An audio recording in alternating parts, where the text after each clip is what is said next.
एक की कहानी है, बाकी जो लेट हैं वो जा सकते हैं। आचार्य वरुण हुआ करते थे, तो आचार्य वरुण ने अपने छात्र को बहुत सारे छात्रों को काम दिया।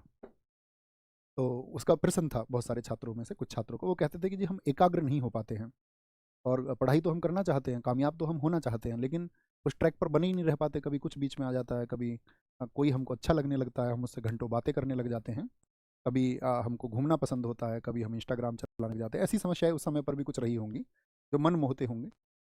तो कहने का मतलब है, उन्होंने सबने प्रश्न किया कि जब हम एकाग्र नहीं रह पाते, तो आचार्य वरुण, उन्होंने ये बात बताई उन्हें कि छात्रों को कि भाई मैं तुम्हें एक टास्क देता हूँ, एक काम देता हूँ, तुम एक काम करो। अभी सारे के सारे अपने हाथ में ये दिया पकड़ो, जो जला हुआ दिया है, और उस गुफा तक होकर के आओ, और उसके बाद में ये दिया जला हुआ रहना चाहिए। तो सारे छात्र गए, उनके सारे शिष्य गए, और सारे शिष्य जब वापस लौटे तो किसी के पास, किसी की लौ जो है वो बुझ गई थी, लेकिन सिर्फ आपका जो है एक छात्र ऐसा था जिसकी लौ नहीं बुझी। तो सभी छात्रों की लौ बुझ गई, तो उन्होंने पूछा भाई इसका क्या कारण है। तो उन्होंने कहा कि भाई रास्ते में मुझे जो है आपका बहुत सारे बच्चे खेलते हुए मिल गए, तो मैं उनके साथ में कूदने लगा, नाचने लगा, मतलब उनकी तरफ मैं मोहित हो गया। एक छात्र जिसका दिया जला हुआ था, उससे पूछा कि भाई आपका दिया क्यों जला हुआ है, तो उसने कहा कि जी मेरा संपूर्ण ध्यान हर समय दिए पर रहा, हर समय दिए पर। इस बात का बहुत बड़ा मायना है कि आपका जो लक्ष्य होता है ना साथी, आप उसको हर समय रखिए मस्तिष्क में, उसको याद रखिए। आप गवर्नमेंट जॉब की तैयारी कर रहे हैं, ऐसा नहीं है कि आप गलियों में झगड़ा कर रहे हैं किसी से, चार लड़कों के साथ में। कल कोई केस दर्ज होगा, आपका जीवन, आप कितने ब्रिलियंस सही, तो वो राह नहीं मिल पाएगी सही तरीके से। तो क्या हुआ, इसका मतलब आप उस पल में अपने लक्ष्य को भूल गए। कभी भी एक्स वाई जी, ये तो सिर्फ एक उदाहरण है झगड़ा जो मैंने कहा।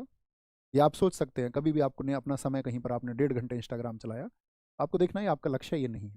तो लक्ष्य यदि हर समय मस्तिष्क में है, तो चीज़ें आसान हो जाती हैं। यही आपका स्वामी विवेकानंद जी ने कहा था।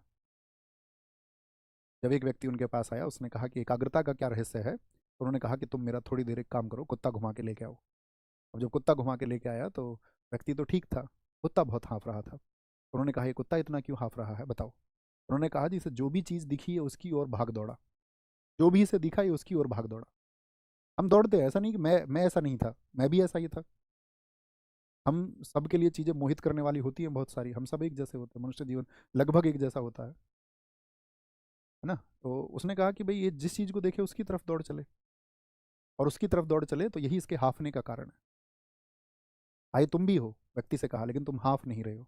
आया ये भी है, लेकिन ये हाफ रहा। इसका अंतर यही है कि इसके अंदर जो बेचैनी है ना, वो बेचैनी इसी वजह से है, प्राप्त तो इसको कुछ हुआ नहीं उसमें, जो देखे उसी की तरफ भौंके, जिसको देख ले उसी की तरफ दौड़ पड़े। तो उन्होंने कहा कि संयम होना इसीलिए ज़रूरी है, और हर चीज़ की तरफ दौड़ नहीं पड़ना है। तो ये कब कैसे नहीं दौड़ोगे, टेक्निक क्या है, टेक्निक यही है कि आप अपने लक्ष्य को हमेशा मस्तिष्क में रखें। बात समझ पा रहे हैं। तो अपना ख्याल रखें बहुत सारा, और होमवर्क को